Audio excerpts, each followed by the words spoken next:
नमस्कार, मैं हूं मनोज मनु। आपके सामने खास खबर लेके आने वाला हूं। खबर सुप्रीम कोर्ट की है, खबर सरकार की है, खबर नोटबंदी की है और उससे जुड़ी परेशानी और उससे जुड़े तथ्यों की है। बहुत रोचक तथ्य हैं, बहुत रोचक जानकारी है और आपके लिए बहुत इसलिए जरूरी है क्योंकि अब मामला बड़ा होने वाला है।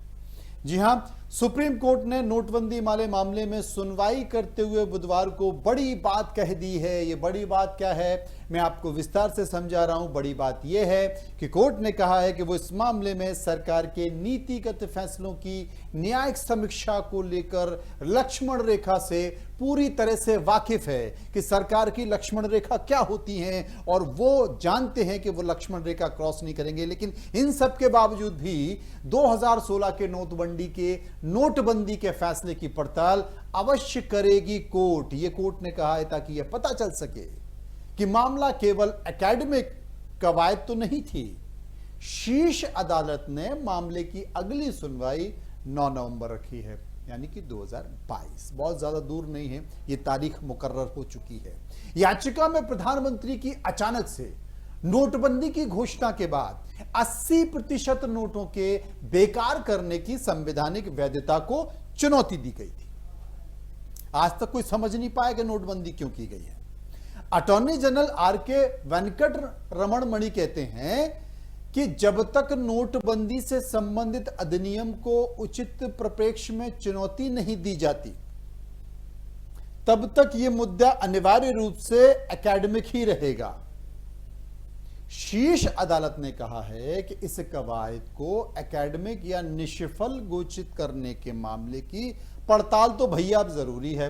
अब पड़ताल तो हम करेंगे। हालांकि 2016 में इस मामले को लेकर पिटीशन लगाई गई थी, लेकिन बात आगे नहीं बढ़ी। लेकिन अब कोर्ट ने कहा है कि हम पड़ताल करेंगे।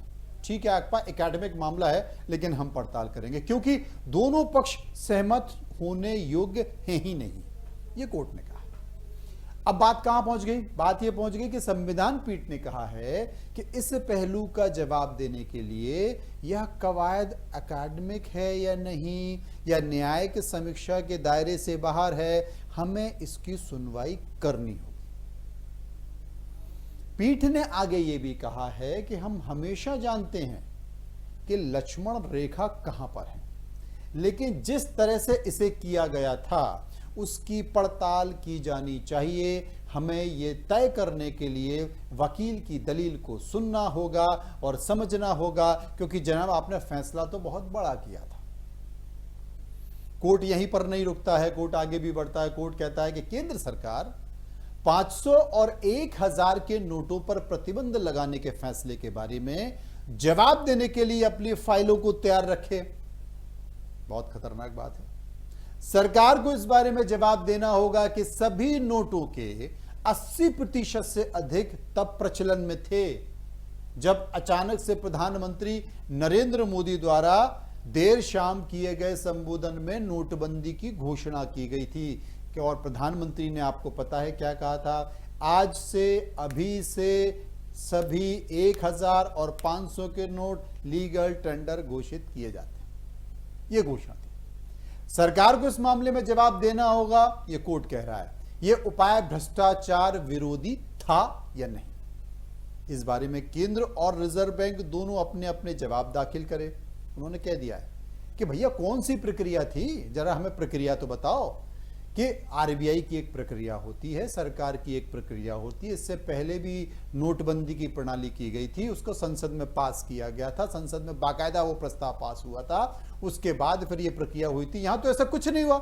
तो उन्होंने कहा कि आरबीआई भी अपना जवाब दाखिल करे और सरकार भी अपना जवाब दाखिल करे। इस प्रतिबंध के कुछ ही दिनों के भीतर ही कई लोगों ने अदालत में जाकर, आपको याद होगा कि नोटों को बेकार करने की संवैधानिक वैधता पर सवाल उठाए थे। जब तक कि एक समय सीमा के भीतर आदान प्रदान नहीं किया गया, लेकिन इस मुद्दे को लंबे समय तक सुनवाई के लिए सूचीबद्ध ही नहीं किया गया था। इसे पहली बार घोषणा के 1 महीने बाद दिसंबर 2016 में 5 न्यायाधीशों की संवैधानिक पीठ के पास भेजा गया था, क्योंकि उसके पहले सूचीबद्ध इसलिए नहीं किया था कि एक सुप्रीम कोर्ट के चीफ जस्टिस थे, उन्होंने नोटबंदी की बहुत ज्यादा तारीफ कर दी थी, तो उसके बाद चला ही नहीं। अब मामला आगे बढ़ गया है। केंद्र की ओर से पेश सॉलिसिटर जनरल तुषार मेहता ने कहा है कि एकेडमिक मुद्दों पर अदालत का समय बर्बाद नहीं करना चाहिए। अब बताइए, अब जब ये बात कह दी तो फिर बहुत कुछ अदालत भी कहती। तो ये तो उन्होंने कह दिया। मेहता साहब की इस दलील पर आपत्ति जताते हुए याचिकाकर्ता विवेक नारायण शर्मा साहब हैं, उन्होंने कहा, वो कहते हैं कि वरिष्ठ अधिवक्ता श्याम दीवान ने कहा कि संवैधानिक पीठ के समय की बर्बादी जैसे शब्दों से वो हैरान है कि साहब ये कैसे बोल सकते हैं, क्योंकि पिछली पीठ ने कहा था कि इन मामलों को एक संवैधानिक पीठ के समक्ष रखा जाना चाहिए। तो पीठ तो ये कह रही है कि साहब ये संवैधानिक पीठ के समक्ष रखे जाने चाहिए, और सरकार की ओर से पेश वकील कहते हैं कि साहब ये तो समय बर्बाद करने का मामला है।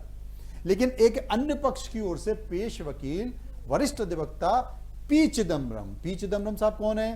पी चिदम्बरम है जो कि पहले आरबीआई के गवर्नर भी रह चुके हैं, वित्त मंत्री भी रह चुके हैं, और वो जानकार हैं, कानून के जानकार। तो जो पी चिदम्बरम साहब हैं, पी चिदम्बरम ने कहा है कि ये मुद्दा एकेडमिक नहीं है और इसका फैसला शीर्ष अदालत को करना ही होगा। उन्होंने कहा कि इस तरह के विमुद्रीकरण के लिए संसद से एक अलग अधिनियम की आवश्यकता होती है, जिसका कि पालन नहीं किया गया है। तत्कालीन प्रधान न्यायाधीश टी.एस. ठाकुर की अध्यक्षता वाली पीठ ने 16 दिसंबर 2016 को नोटबंदी के निर्णय की वैधता और अन्य मुद्दों से संबंधित प्रश्न 5 न्यायाधीशों की एक संविधान पीठ को भेज दिया था। ये किसने किया? ये ठाकुर साहब ने किया था। बात आगे बढ़ती जाएगी, आप समझते जाएंगे कि खेल का होने वाला है।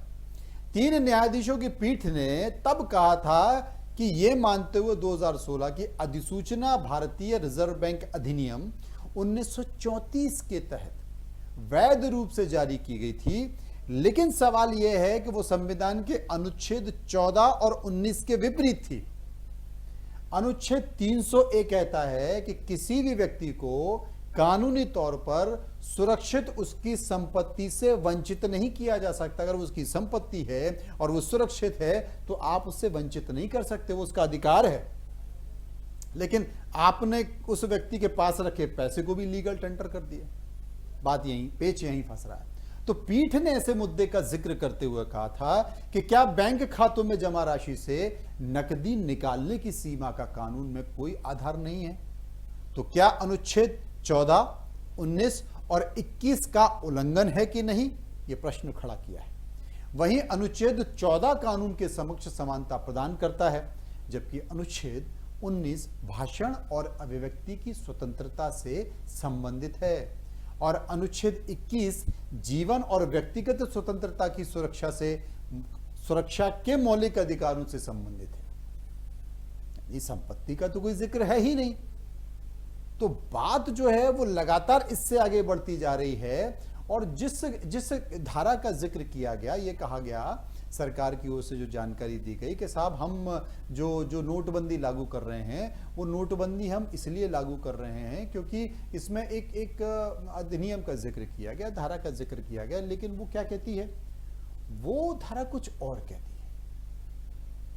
अब सरकार के सामने संकट ये हो गया कि सरकार कहती है कि साहब ये एकेडमिक विषय है, इसमें समय खराब नहीं करना चाहिए, और कोर्ट ये कहता है कि अब तो हमें सुनना पड़ेगा। और जिन तथ्यों का जिक्र किया गया है, जिन बातों का जिक्र किया गया है, ये भी कहा गया था कि सबसे ज्यादा करीब 4-5 लाख करोड़ रुपए कश्मीर में आतंकवादियों के पास है। साहब 4-5 लाख करोड़ रुपए जो है वो ब्लैक मनी है, वो मार्केट में है, और जितने भी पैसे मार्केट में थे सर्कुलेशन में, 10% को छोड़कर सारे पैसे वापस आ गए। अब ना तो काला धन खत्म हुआ, लगातार काला धन मार्केट में। आरबीआई की गाइडलाइन जारी करती है कि उस लायक करीब 15 लाख करोड़ से, मुझे एग्जैक्ट फिगर याद नहीं है, लेकिन 15 लाख करोड़ रुपए सर्कुलेशन में था। अब आरबीआई का आंकड़ा यह कहता है कि जो मार्केट में कैश सर्कुलेशन में वो 26 लाख करोड़ है। तो ये बड़ी अजीब सी स्थिति हो गई है। अब मुझे लगता है कि नवंबर में फिर आपकी सुनवाई है, और आगे आगे जैसे ये बात बढ़ेगी सरकार के लिए दिक्कत हो सकती है, लेकिन सरकार के अपने तर्क हैं और देखना है कि इस मामले में कोर्ट क्या फैसला लेता है। लेकिन नोटबंदी की चर्चा भी खत्म नहीं हुई है। अभी नोटबंदी के जो जो दीपक है उससे बहुत कुछ निकलने वाला है। आप चलते रहिए और देखते रहिए इंडिया न्यूज। नमस्कार। हाँ।